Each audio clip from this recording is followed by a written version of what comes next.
सुप्रभातम। स्वागत है आपका इस विशेष कार्यक्रम में जिसमें हम आपके लिए लेकर आते हैं भारतीय ज्ञान परंपरा, जीवन के लिए उपयोगी योग, स्वस्थ जीवन शैली का महत्व और आपको बताते हैं बेहतर स्वास्थ्य पाने के प्रभावशाली उपाय।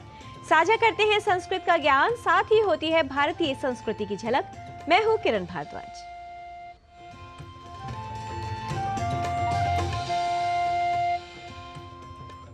दो बातें किसी भी व्यक्ति का परिचय देती हैं। धैर्य, जब व्यक्ति के पास कुछ न हो, और उसका व्यवहार, जब व्यक्ति के पास सब कुछ हो।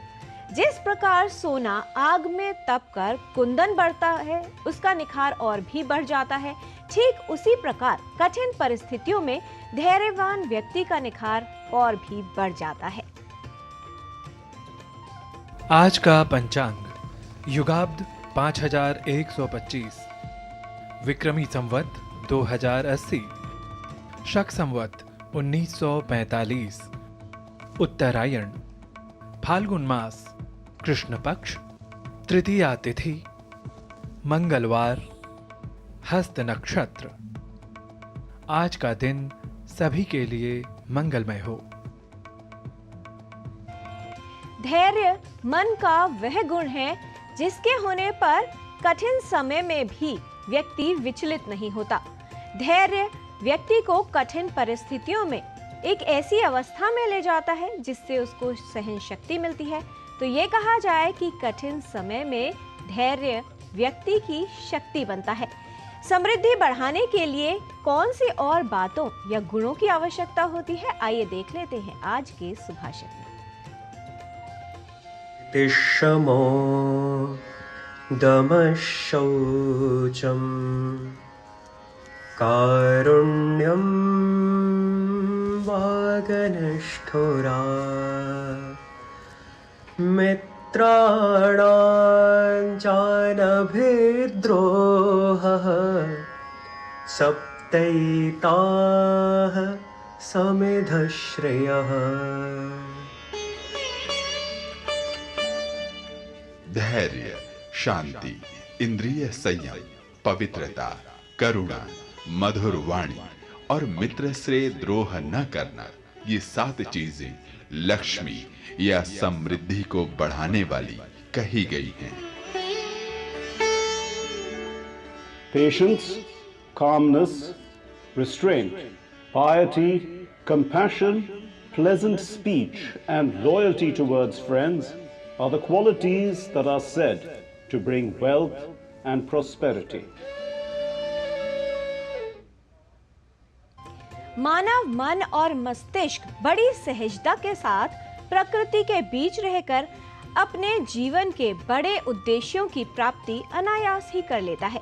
प्रकृति निसंदेह अपनी गोद में अनंत रचनाएं, सृजनाएं, उनकी उत्पत्ति और उन्नति बड़ी सुविधा से, बड़ी आसानी से लेकर चलती है। आज के भारतीय ज्ञान परंपरा प्रभाग में देख लेते हैं प्रकृति और ज्ञान के कुंज को एक साथ लाकर किस तरह से प्रस्तुत कर रहे हैं और बता रहे हैं हमारे सहयोगी नारायण दत्त मिश्र अपनी इस विशेष रिपोर्ट के माध्यम से।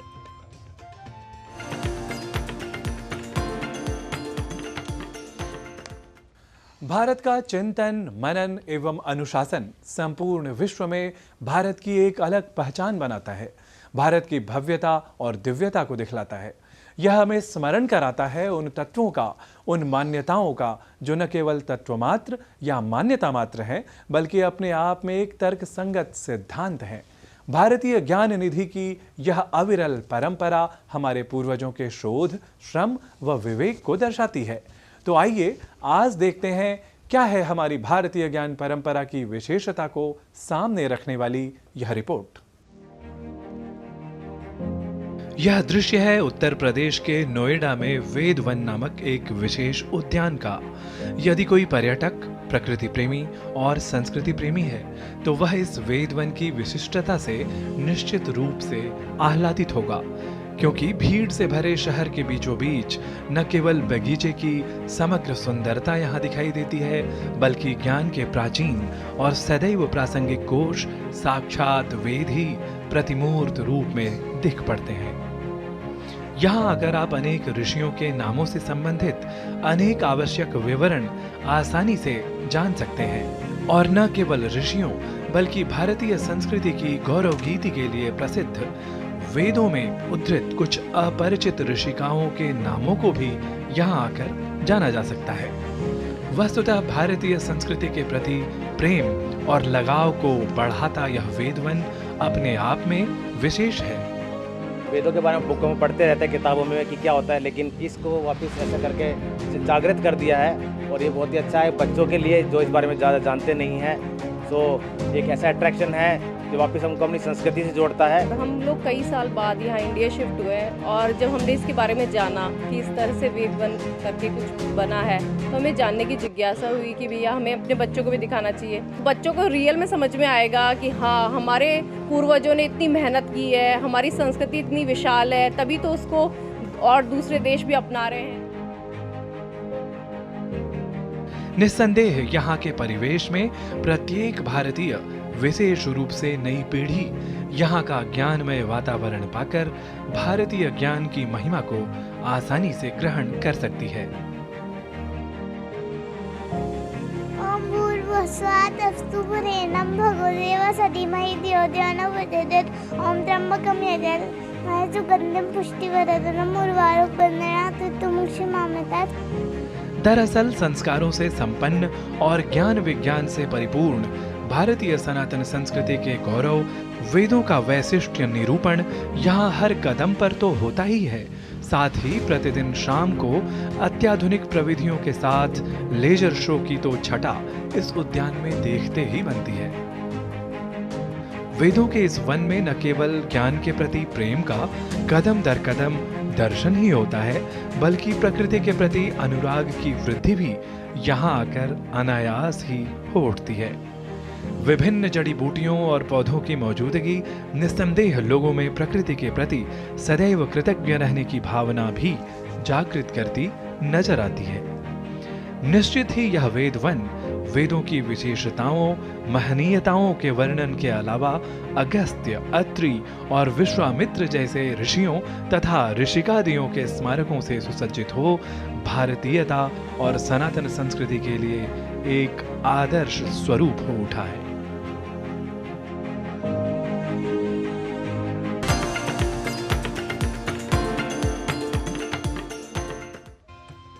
समाज का आदर्श स्वरूप बनाना हो या फिर व्यक्ति का व्यक्तित्व बेहतर बनाना हो, आवश्यक है उसमें कुछ विशेष गुण होना, जिसमें महत्वपूर्ण है धैर्य का होना, जो हमें मिलता है अनुभव से, शिक्षा से, ज्ञान से।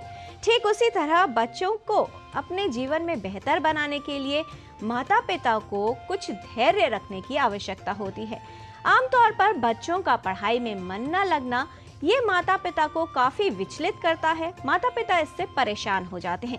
लेकिन यदि बच्चे में एकाग्रता की कमी हो रही है, पढ़ने में ध्यान नहीं लगता, उसका मन भटकता रहता है, चीजें भूलने की समस्या है या बच्चा अधिक चंचल है, तो ये बच्चे के व्यवहार का नहीं बल्कि एक व्यवहारिक समस्या का लक्षण हो सकता है। क्या है ये समस्या? ADHD, जिसे कहा जाता है attention deficit hyper activity disorder, किस तरह से बच्चों को प्रभावित करती है और क्यों आवश्यक है कि इसे सही तरीके से पहचान कर इसके लिए बेहतर उपचार किया जाए, क्योंकि इस पर आधारित होता है बच्चे का आने वाला जीवन। आइए देख लेते हैं यह रिपोर्ट और समझते हैं ADHD की समस्या दरअसल होती क्या है।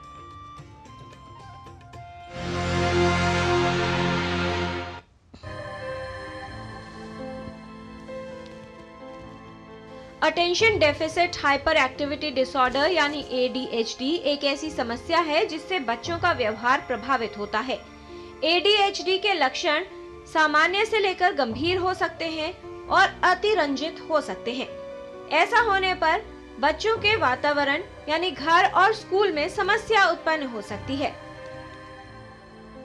जो टॉडलर्स होते हैं, जो छोटे बच्चे होते हैं, स्कूल जाने से पहले सारे ही चंचल होते हैं, उथल पुथल कर रहे होते हैं, लेकिन ये जनरली हम डायग्नोज करते हैं 6-7 साल की उम्र के बाद, जिसके अंदर जो बच्चे को अटेंशन डेफिसिट मतलब वो अटेंशन किसी चीज़ में दे नहीं रहा, हाइपर एक्टिविटी मतलब ज़्यादा उसकी ज़्यादा चंचलता है, ये होता है अगर ये हमारे बच्चे के क्या है एनवायरनमेंट, 3 प्रकार के एनवायरनमेंट है, घर में है, स्कूल में है और घर और स्कूल के बाहर आसपास के पड़ोसी में और खेलने के एनवायरनमेंट है। अगर 2 एनवायरनमेंट में हो रहा है और ये लक्षण कुछ महीनों तक चल रहे हैं, 6 महीने से ऊपर, तभी हम उसके ऊपर कंसर्न करके हमारे को एक पीडियाट्रिक न्यूरोलॉजिस्ट को दिखाना चाहिए, जो बच्चे को देख के उसके बाद साइकोलॉजिस्ट को भी अगर दिखाना है तो दिखाते हैं। ADHD का कोई विशेष कारण स्पष्ट नहीं है, लेकिन कुछ कारक इसके खतरे को बढ़ाते हैं। आनुवंशिक कारक, न्यूरोट्रांसमीटर यानी मस्तिष्क के भीतर तंत्रिका आवेदों को प्रेषित करने वाले पदार्थों की असामान्यताएं, जन्म के समय वजन कम होना, सिर में चोट लगना, मस्तिष्क में संक्रमण, आयरन की कमी, obstructive sleep apnoea, lead exposure, गर्भावस्था के दौरान शराब या तंबाकू का सेवन करना, बचपन के दौरान हुई कोई दर्दनाक घटना, हिंसा, गलत व्यवहार या उपेक्षा, इन सभी से attention deficit hyper activity disorder होने की संभावना बढ़ जाती है। जो डायग्नोस्टिक क्राइटेरिया है वो DSM-5 को फुलफिल करना होता है और उसके बाद कॉर्नर्स के ऊपर स्कोरिंग करते हैं और वो कॉर्नर्स में हम क्वेश्चनर पेरेंट्स से पूछते हैं और कुछ क्वेश्चनर टीचर को भरवाने के लिए देते हैं।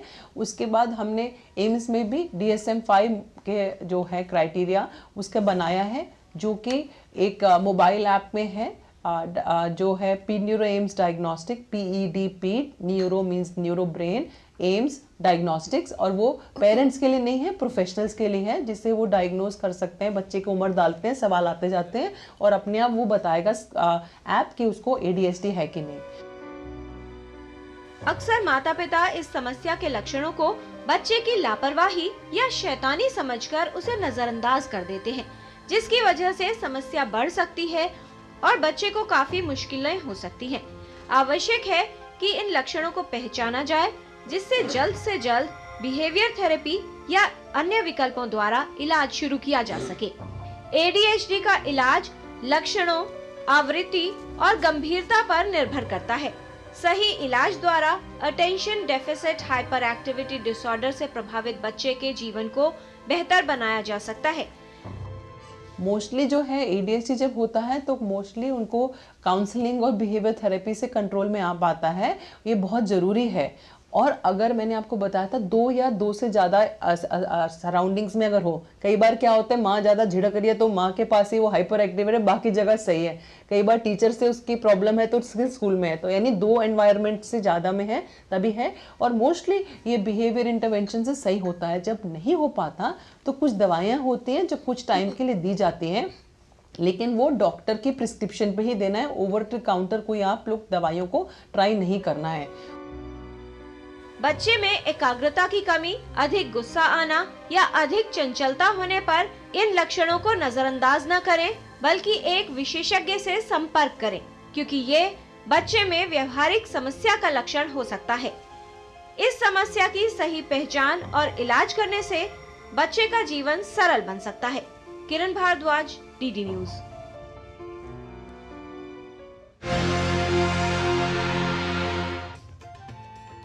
जीवन में कुछ परिस्थितियां ऐसी होती हैं जिनसे पार पाने के लिए, जिनका बेहतर तरीके से सामना करने के लिए धैर्यवान रहना आवश्यक और अनिवार्य हो जाता है। ठीक ऐसा बच्चों के साथ भी होता है। अगर बच्चे में कोई समस्या है तो माता पिता को चाहिए कि बच्चे की बात सुने, उस समस्या का कारण क्या है ये जाने, तभी उसे दूर किया जा सकता है। यहाँ पर रुकते हैं एक छोटे से विराम के लिए, आप कहीं मत जाइएगा, देखते रहिए DD न्यूज।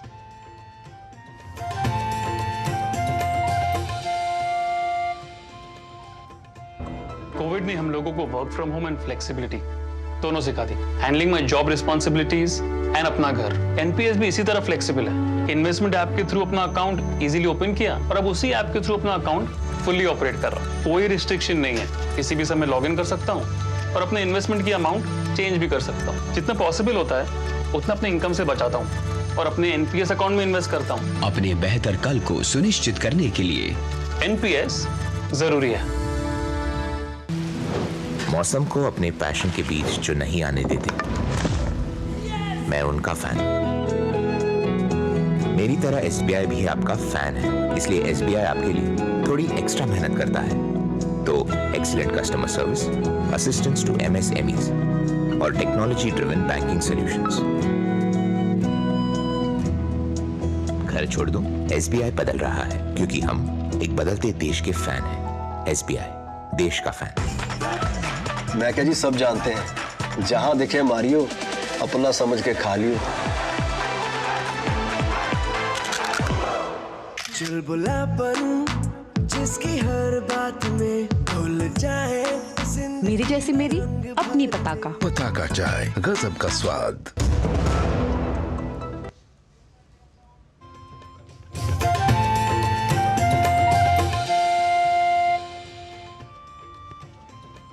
ब्रेक के बाद आपका स्वागत है। नियमित योग अभ्यास करने से मन शांत रहता है। यदि बच्चे ADHD से प्रभावित हों तो उनके लिए भी योग से काफी सहायता मिल सकती है। ऐसे में कौन सी योगिक क्रियाएं और योग के कौन से मंत्र पालन करने से ADHD से प्रभावित बच्चे को लाभ होगा, आइए समझ लेते हैं। Attention deficit hyper activity disorder, जिसे हम आम भाषा में ADHD के नाम से जानते हैं, मुख्यतः बच्चों में ये समस्या पाई जाती है। और कैसे हम रेगुलर योगाभ्यास से, कुछ ब्रीदिंग प्रैक्टिसेस से और कुछ डाइट में चेंजेस ला करके इसको कंट्रोल कर सकते हैं। क्या योगाभ्यास करना है वो तो जानेंगे, लेकिन उससे पहले एक चीज समझ लीजिए, वो ये कि बच्चों को प्रकृति के सानिध्य में थोड़ा समय जरूर समय बिताने दें। यानी थोड़ा सनलाइट लेने दीजिए, थोड़ा हवा में, फ्रेश एयर में जाने दीजिए। हर वक्त AC में रहना या ब्लोअर में रहना, ये बच्चों के स्वास्थ्य के लिए बहुत गलत है। जितना हो सके ग्रीनरी को उनको देखने का मौका दीजिए। और जैसे वो टॉफी चूसते हैं ना, ऐसी एक चीज आती है बच, तो ऐसे दिन में एक बच का टुकड़ा मुंह में लिया और चूसते रहें। इससे उनकी बौद्धिक क्षमताएं बढ़ेगी। साथ में उनको नियमित रूप से करना है रेखा गति का अभ्यास। कैसे करते हैं रेखा गति, आइए जानते हैं। रेखा गति के अभ्यास के लिए इस प्रकार से आप अपने आसन पर खड़े हो जाएंगे और क्या करना है आपको। सबसे पहली चीज, आंखें आपकी बंद रहेंगी। दूसरी चीज, आपकी जो हथेलियां हैं वो आपकी जंघाओं के साथ, थाइस के साथ चिपकी रहेंगी। यानी ये स्थिति आपकी प्रारंभिक स्थिति रहेगी। और फिर आपको क्या करना है, एक स्टेप बंद आंखों के साथ आगे चलना है, ऐसे कि अगर हमारा दायां पैर आगे जा रहा है तो बायां पंजा दाईं एड़ी को छू जाए। अगर हमारा बायां पैर आगे जा रहा है तो दायां पंजा बाईं एड़ी को छू जाए। एक बार देखिए इसको हम कैसे करेंगे। इस स्थिति में खड़े होना, आंखें बंद हैं ईमानदारी के साथ, गर्दन सीधी, पोस्चर सीधा रखना और बंद आंखों के साथ एक स्टेप आगे बढ़ते जाना। जितना धीरे करेंगे उतना इसका लाभ ज्यादा होगा। शुरू में बच्चे डगमगा सकते हैं, तो आप उनके आसपास रहें, लेकिन उन्हें दीवार के सहारे की आदत न डालें। ऐसा जब 10 बार फॉरवर्ड कर लें तो 10 बार बैकवर्ड, यानी यू टर्न नहीं लेना। इसी स्थिति में 10 बार पीछे की ओर आएंगे। भारत योग की ये रेखा गति रामबाण है हमारी बौद्धिक क्षमताओं को और कंसंट्रेशन से जुड़ी हुई, या आपका जो अटेंशन स्पैन है वो बहुत कम है, इन सब सिम्टम्स के लिए आप इसका नियमित अभ्यास करें। अपने आहार में फ्रेश फ्रूट्स, फ्रेश वेजिटेबल्स और सीड्स को जरूर ऐड करें। हमारा कार्यक्रम देखते रहें, खुश रहें, आनंदित रहें, हंसते रहें, मुस्कुराते रहें। हरिओम।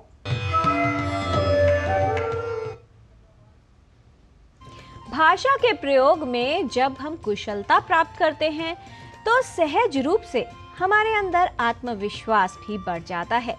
तो आइए आज समझ लेते हैं कि भाषा के प्रयोग में खास तौर पर संस्कृत के ज्ञान में उच्चारण और लेखन में अधिक कुशलता कैसे प्राप्त की जा सकती है।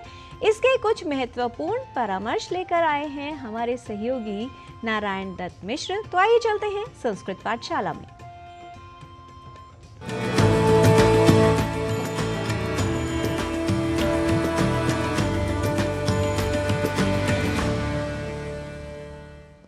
नमो नमः। संस्कृत पाठशाला में आप सभी का स्वागत है। जैसा कि आप जानते ही हैं कि संस्कृत पाठशाला में हम दैनिक जीवन में बोलने वाले शब्दों की अशुद्धताओं को जानकर, समझकर उनको शुद्ध करने का प्रयास कर रहे हैं। एक बात यहाँ ध्यान देने वाली यह है कि शब्दों का शुद्ध उच्चारण न करने से उनके अर्थ ही बदल जाते हैं। तो आइए आज कुछ ऐसे ही शब्दों के शुद्ध रूप और शुद्ध उच्चारण को हम सीखेंगे। साथ ही यह भी जानेंगे कि उनके स्थान पर बोलने वाले शब्द किस तरह से बोलने वाले के भाव या अर्थ ही बदल सकते हैं। तो पहला शब्द है स्तोत्र और दूसरा शब्द है स्रोत। यहाँ स्तोत्र को सामान्य रूप से श्रोत बोलना अथवा लिखना अशुद्ध है, क्योंकि स्तोत्र और श्रोत ये दोनों ही शब्द अलग अलग अर्थों को बताते हैं। स्तोत्र, जैसा कि आप जानते हैं, शिव महिम्नः स्तोत्रम, कई स्तोत्र हैं जहाँ पर देवताओं की स्तुतियाँ हमें मिलती हैं, तो वो स्तुति परक वो स्तोत्र कहलाता है। और ठीक इसी तरीके से स्रोत वह होता है जिसे हम मूल कहते हैं, जो आधार होता है उसे हम कहते हैं स्रोत। तो स्रोत और स्तोत्र, जिस समय ये आप दोनों ही अर्थों को जानेंगे उस समय स्तोत्र का उच्चारण स्रोत नहीं करेंगे और स्रोत का उच्चारण स्तोत्र यह नहीं करेंगे। इसी प्रकार एक और शब्द है सहस्र, जिसे हम प्रायशः सहस्त्र बोलना और लिखना शुरू कर देते हैं और कई लोगों के मुख से हम सुनते भी हैं सहस्त्र, तो ऐसा लगता है कि यह अधिक संस्कृत है, बेहतर संस्कृत है, जबकि यह अशुद्ध है। सहस्र यह शब्द ही सर्वथा शुद्ध है। ठीक इसी तरीके से एक और शब्द है अंतर्धान। अंतर्धान नहीं कहना चाहिए बल्कि अंतर्ध्यान कहना चाहिए। और ठीक इसी तरीके से शब्द है फल। तो हम फल को जैसे हिंदी में फल कह दिया करते हैं, उसी तरीके से यदि हम फलम अस्ति ऐसा कहें तो संस्कृत में यह अशुद्ध उच्चारण होगा। तो हमें अशुद्ध उच्चारण नहीं करना है और हमें शुद्ध उच्चारण करना है। फलम फले फलानी ही कहना है, फलम फले फलानी ऐसा प्रयोग नहीं करना है। ठीक इसी तरीके से एक और शब्द है उपरोक्त, जो कि गलत है, हमें कहना चाहिए उपर्युक्त। ऊपर शब्द है, ऊपरी वस्तुतः मूल शब्द है और उसके बाद हम एक प्रयोग करते हैं उक्त का। तो जब दोनों शब्द मिलेंगे, संधि होगी, तो शब्द बनेगा उपर्युक्त, न कि उपरोक्त। यदि ऊपर ऐसा शब्द हम मानते हैं तब भी हमें प्रयोग करना चाहिए उपरोक्त, लेकिन ऐसा नहीं करते। इसका मतलब साफ है कि हम संस्कृत के शब्द को ध्यान में रखकर ऐसा कर रहे हैं। तो उपर्युक्त कहना अधिक तर्कसंगत है। इस प्रकार आज सीखे हुए शब्दों का विशेष रूप से ध्यान रखते हुए उच्चारण करने का स्वयं भी आप प्रयास कीजिए और दूसरों को भी बताइए, क्योंकि भाषा हमारी अभिव्यक्ति की पहचान होती है। इसका शुद्ध उच्चारण और लेखन हम सभी का उत्तरदायित्व है। तावत पुनः मिलामः। नमो नमः।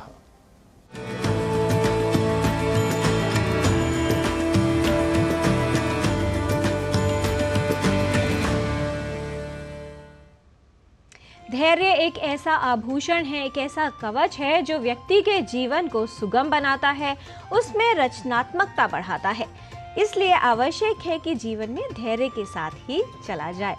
झारखंड के सरायकेला के खरसावां जिले के अंतर्गत इंडो डोनिश टूल रूम के 5 विद्यार्थियों ने कबाड़ से मात्र 1 सप्ताह में एक इलेक्ट्रॉनिक बाइक का निर्माण किया है। आइए देखते हैं इस रिपोर्ट को।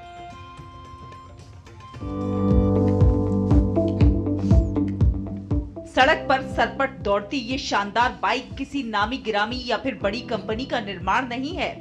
इसे बनाने में झारखंड के सरायकेला खरसावां जिला अंतर्गत गम्हरिया स्थित इंडो डेनिश टूल रूम के 5 विद्यार्थियों का हुनर और नवाचार है, जिन्होंने भाड़े के कबाड़ से मात्र 1 सप्ताह में इस इलेक्ट्रॉनिक बाइक को तैयार कर लिया। ई बाइक, इसका नाम हमने दिया ऐरावत, जो कि एक नाम डिराइव होता है इंद्रदेव जी के जो वाहन थे। इंद्रदेव जी के जो वाहन थे उनका नाम था ऐरावत, और जिसका नाम होता है AIRAWAT, और हम लोगों ने इसका नाम दिया AE। ई इसलिए होता है ना क्योंकि इलेक्ट्रॉनिक होता है। और ये गाड़ी के स्पेसिफिकेशंस कुछ ऐसा है ना कि इस पे एक डिजिटल मीटर है और ये लेड एसिड बैटरी से चलता है और 48 वोल्ट्स, और इसमें एक DC मोटर लगा हुआ है। एक नॉर्मल घर पे चलने वाला मोटर होता है, उसी पे चल रहा है ये मोटर, और जो कि ये 500 वोल्ट्स का है, जो कि होता है 0.5 किलो वोल्ट्स, वो उस बेसिस पे रन कर रहा है। और ये सिंपल चेन वाले मूवमेंट पे, और इस पैनल पे हम एक कर, और इसको चार्ज होने में मेनली 2 to 3 आवर्स लगता है, और इस पे ये 25 किलोमीटर रन कर जाएगा। बाइक को बनाने वाले सुधांशु शेखर महतो, आयुष कुमार, अर्नब घोष, युवराज सिंह और Himanshu diploma in tool and die under mechanical course के प्रथम सेमेस्टर के विद्यार्थी हैं। इन छात्रों ने इस बाइक का नाम ऐरावत रखा है, जिसका वजन तकरीबन 60 किलोग्राम है। इसमें 48 वोल्ट की बैटरी लगी हुई है और एक सिंगल चार्ज में ये 30 किलोमीटर तक जा सकती है। ये बाइक सौर ऊर्जा से भी चल सकती है, जिसके लिए अलग से एक स्थान छोड़ा गया है। बाइक का लुक लाने के लिए इसमें टंकी और साइड पैनल भी लगाए गए हैं। इस इलेक्ट्रॉनिक बाइक को बनाने में लगभग 33,000 रुपए खर्च हुए हैं, जिसका जुगाड़ इन छात्रों ने अपने दोस्तों से उधार मांग कर किया। इस इलेक्ट्रॉनिक बाइक को टाटा कमिंस द्वारा आयोजित मैन्युफैक्चरिंग प्रदर्शनी में भी प्रदर्शित किया गया है। इन विद्यार्थियों ने ये साबित कर दिया है कि हमारे देश में प्रतिभा की कोई कमी नहीं है, बस जरूरत है युवाओं को सही मार्गदर्शन की और सही मंच मिलने की, जहां से आगे बढ़कर वो अपनी सोच को नए निर्माणों में तब्दील कर सकते हैं। सरायकेला खरसावां से अनूप मिश्रा के साथ दिवाकर कुमार की रिपोर्ट, डीडी न्यूज।